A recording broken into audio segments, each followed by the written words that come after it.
అయితే ఇంకా last question ఏంటంటే అండి, నాకున్న సమాచారం ప్రకారం వైఎస్ఆర్సీపీ ఓటు బ్యాంకింగ్ ఓటు ఏదైతే ఉందో అది ఆంధ్రప్రదేశ్లోనే ఉంది. దేశ విదేశాల్లో కానీ ఇండియాలో మిగిలిన రాష్ట్రాల్లో కానీ తెలుగుదేశం పార్టీకి కూటమికి చెందినటువంటి ఎవరైతే ఉన్నారో మనుషులు వ్యక్తులు వాళ్ళు డిఫరెంట్ ప్లేసెస్లో ఉన్నారు. వాళ్ళందరూ వచ్చి ఓటు వేస్తేనే కూటమికి ఉపయోగపడుతుంది అనేది ఒకటి విన్నా నేను. వాళ్ళందరూ వచ్చి వేస్తేనే కూటమికి ఉపయోగపడుతుంది, లేదు అంటే కనుక జగన్మోహన్ రెడ్డి గారు ఓటు బ్యాంకింగ్ లోకల్గానే ఉంది.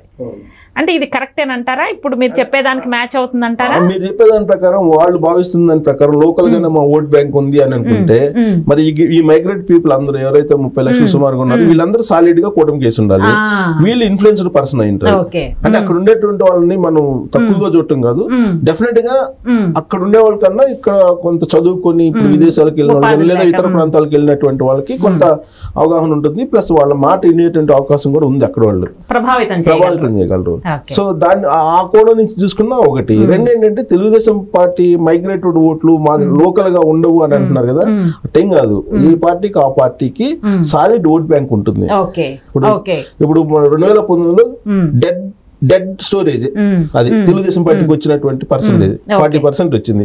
ఇక దాంట్లో నుంచి ఒక్క ఓటు కూడా ఎవరు తీయలేరు. అది అంటే అంత డిజాస్టర్ 2019 తెలుగుదేశం పార్టీకి. అలాగే 5% ఏమో జనసేనకి వచ్చింది.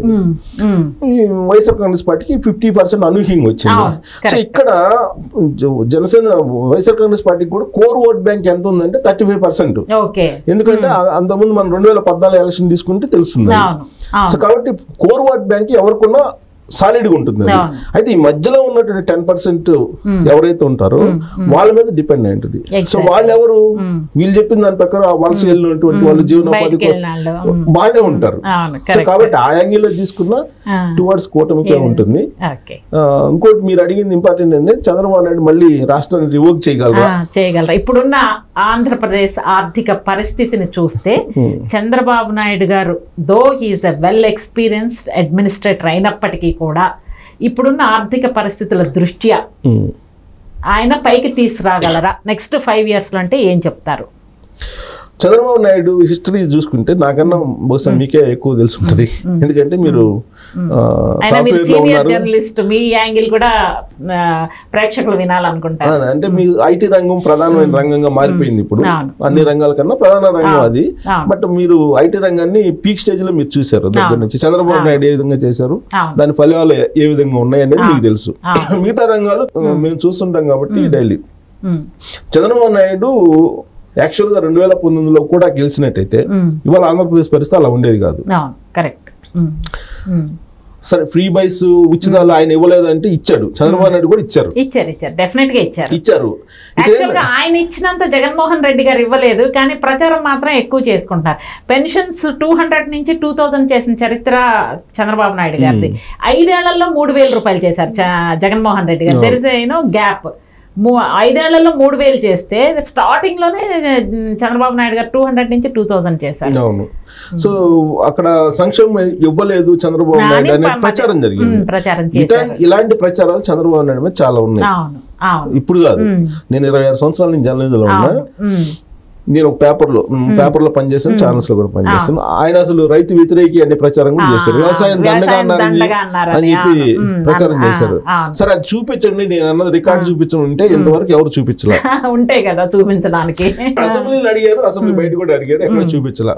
అది యాక్చువల్ గా దానికి సంబంధించిన జరిగింది ఏంటంటే ఆ రోజు నేను కూడా ఆ రివ్యూ మీటింగ్ కవర్ చేయడానికి జనరల్ గా సీఎం ఆఫీస్ లో ఇన్ కెమెరా మీటింగ్ జరుగుతుంది. ఇన్ కెమెరా మీటింగ్ జరిగినప్పుడు లోపలికి అలౌ చేయరు రిపోర్టర్స్ ని. అక్కడ సిపిఆర్ ప్రెస్ రిలీజ్ చేస్తారు. ఆ తర్వాత అక్కడ ఉండేటువంటి అధికారులు కొంతమంది ఉంటారు, వాళ్ళ పరిచయాలతోటి మేమేదో అడుగుతాం. అడిగినప్పుడు ఇలా అన్నారు అని చెప్తారు. జనరల్ గా ఏంటంటే ఒక మనిషి చెప్పిన దాన్ని మనకు ఇంకో రకంగా అర్థం అవుతుంది, మనం ఇంకో రకంగా దాన్ని చేస్తాము, అతను ఇంకొక రకంగా చేస్తారు, గందరగోళం చేస్తారు. అక్కడ చెట్టే ఉండదు, చెట్టు ఉంది అక్కడ అంటే పువ్వు ఉంది, కాయ ఉంది, పండు ఉంది, అదిగో నేను తిన్నాను చాలా టేస్ట్ ఉంది అని కూడా చెప్తారు. సరే ఆ రోజు నా కొలీగ్ అది రాసింది కూడా న్యూస్. సార్ ఆ రోజు జరిగింది ఏంటంటే ఇప్పుడు ఉండేటువంటి పరిస్థితుల్లో మనం కరువు అంతా నెలకొంది. సో ఇప్పుడు మనం వ్యవసాయానికి ఎక్కువగా ఖర్చు పెడితే కనుక మనకు మళ్ళీ రికవరీ ఇమీడియట్ గా రాదు. సో కాబట్టి ఇప్పుడు ఐటీ రంగం అనేది ఇప్పుడు వచ్చేస్తుంది, ఇప్పుడు ప్రయారిటీలోకి. దానికి మనం ఇంపార్టెన్స్ ఇస్తాము. వ్యవసాయం దండగొస్తుంది, నష్టపోతున్నారు రైతులు. సో దానికన్నా దీనికి మనం ప్రయారిటీ ఇద్దాం అనేది ఆ మీటింగ్ సారాంశం. రైతుల పిల్లలు కూడా ఇప్పుడు లక్షలు లక్షలు సంపాదిస్తున్నారు. ఆ మీటింగ్ సారాంశం అది. ఇప్పుడు ఆయన అన్నది అది వ్యవసాయం దండగా అదొక్కటే తీసుకొని దాన్ని చేశారు. ఇంకా అది రాజముద్రలాగా పడిపోయింది ఆయన మీద. సో సరే, ఆయన అలాంటి చాలా ప్రచారాలను ఎదుర్కొన్నారు ఆయన. సరే, కాయలున్న చెట్టుకే రాళ్ళు వేస్తారు కాబట్టి అనేక ఆరోపణలు విమర్శలు ఎదుర్కొన్నారు ఆయన. అయితే ఆయన మళ్ళీ ఇప్పుడు రికవర్ చేయగలరు ఆంధ్రప్రదేశ్ అంటే. మనం ఉమ్మడి ఆంధ్రప్రదేశ్ నుంచి చూస్తే కనుక ఆయన 96 నుంచి సీఎం గా ఉన్నారు 2004 దాకా. ఆ 96 నుంచి 2004 దాకా వేసినటువంటి ఫౌండేషన్ ఏదైతే ఉందో అదే ఫౌండేషన్ మీద ఇప్పుడు బిల్డింగ్ ఉంది. అంటే బిల్డింగ్ అంటే తెలుగు సమాజం ఉంది.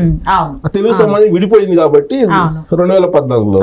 ఇవాళ తెలంగాణలో ఇంత సంపద వస్తుందని అంటే ఇది నేను చెప్పడం కాదు, రాజకీయాలకు అతీతంగా ఆలోచించమని చెప్పి కేటీఆర్ చెప్పారు. చంద్రబాబు నాయుడు విజన్ ఎవరైనా ఒప్పుకోవాల్సిందే, రాజకీయాలకి అతీతంగా రాజకీయంగా ఎన్నో అనుకుంటాం అని చెప్పి ఆయనే చెప్పారు. రేవంత్ రెడ్డి ఏం చెప్తున్నారు, చంద్రబాబు నాయుడు ఏం చెప్పారో లిస్ట్ మొత్తం చదివాడు ఆయన. అసలు చంద్రబాబు నాయుడు ఆంధ్రప్రదేశ్ మన ఉమ్మడి ఆంధ్రప్రదేశ్ లో తెలంగాణకి హైదరాబాద్ కి ఏం చేశారండి.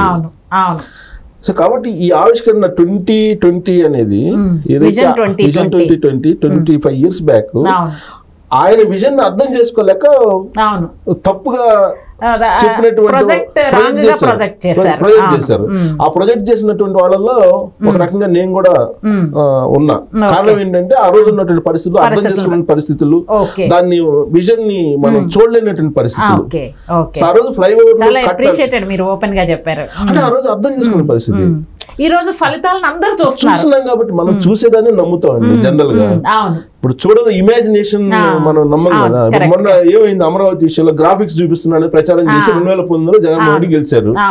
మరి ఆ గ్రాఫిక్స్ ఎలా ఉన్నాయి అనేది జనం ఎంతమంది అర్థం చేసుకున్నారు. ఇప్పుడు మేము కూడా అప్పుడు జర్నలిస్టులుగా నేనే చాలా మంది అర్థం చేసుకోలేక రిపోర్ట్ చేసినటువంటి వాళ్ళు.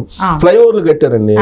ఫస్ట్ ఫ్లైఓవర్ హైదరాబాద్ లో కట్టినప్పుడు చంద్రబాబు నాయుడు అందరూ అన్న మాట ఏంటంటే, ఆ రోజు రాజశేఖర రెడ్డి కూడా ప్రతిపక్ష నాయకుడు ఉన్నారు, వీళ్ళందరూ కాంగ్రెస్ వాళ్ళు సీనియర్స్, ఈవెన్ రోసీ గారు కూడా అందరూ సీనియర్స్ అన్నమాట ఏంటంటే, ఈ పిచ్చి తొక్కులకు రోడ్ల మీద కూడా ఫ్లైఓవర్లు కడతారా అన్నారు. ఇదే మాట అన్నారు. కావాలంటే పేపర్లు చూసుకోవచ్చు, 96 నుంచి పేపర్లు చూసుకోవచ్చు. ఈ రోజున ఫ్లైఓవర్లు ఉండడం వల్లనే ట్రాఫిక్ కంట్రోల్ అవడం, ఆ తర్వాత బిఆర్ఎస్ కూడా ఫ్లైఓవర్లు కట్టారు. అంటే ఫ్లైఓవర్ల యొక్క ఇంపార్టెన్స్ ఎవరికీ తెలియని రోజుల్లోనే చంద్రబాబు నాయుడు గారు ట్రాఫిక్ అంచనాని దృష్టిలో పెట్టుకుని నిర్మించారు. ఇవాళ ఫ్లైఓవర్లు ఎందుకనంటే జనాలు ఏమంటారు, ఫ్లైఓవర్లు వద్దన్నారు ఎవరైనా పొలిటీషియన్, దానివల్ల దండగా లేకపోతే ఇట్లా అన్నారు పిచ్చితులు, జనాలు ఓట్లు వేస్తారా? అస్సలేరు. సో కాబట్టి అర్థం చేసుకోవటంలో ఒక అంటే ఒక విజన్ అర్థం చేసుకోవటం అనేది చాలా కష్టం. నాలెడ్జ్ ఉండాలి, అర్థం చేసుకోవాలి. చంద్రబాబు నాయుడు గారు విజన్ అర్థం చేసుకోవాలంటే we should have some knowledge to understand that. ఇప్పుడు చాలా సందర్భాల్లో అంటే జర్నలిస్టులు అంటే హైలీ ఎడ్యుకేటెడ్ చాలా తక్కువ ఉంటారు, మామూలుగా చదువుకొని వస్తారు. ప్లస్ ఇంకోటి జర్నలిస్టులకు ఒక అడ్వాంటేజ్ ఉంది, all of jacks none of masters అంటారు. ఓకే, అంటే జర్నలిస్టులు ఏంటంటే దే హ్యావ్ ఎనార్మస్ నాలెడ్జ్, చాలా నాలెడ్జ్ ఉంటుంది, అప్ టు డేట్ మీరు ఉంటారు ఉంటుంది, బట్ మాస్టర్స్ అయి ఉంటారు. ఇప్పుడు ఇలాంటి టెక్నాలజీని చెప్తే మాకు అర్థం చేసుకునే కెపాసిటీ ఉండాలి కదా ఫస్ట్ ఆఫ్ ఆల్. బహుశా అక్కడేదో మిస్యూజ్ అయిపోయి సమాజానికి రాంగ్ సిగ్నల్ వెళ్ళిపోయింది. ఇవాళ 2020 విజన్ ని కాదనే వాళ్ళు ఎవరైనా ఉన్నారా? ఎవరు లేరు. దట్స్ యాక్చువల్గా ఇప్పుడు అందరూ అప్రిషియేట్ చేస్తున్నారు. అసలు ఇంకోటి ఏంటంటే 2020 vision as per the schedule implement అయినట్టయితే ఇంకొక రేంజ్ లో ఉండేది హైదరాబాద్.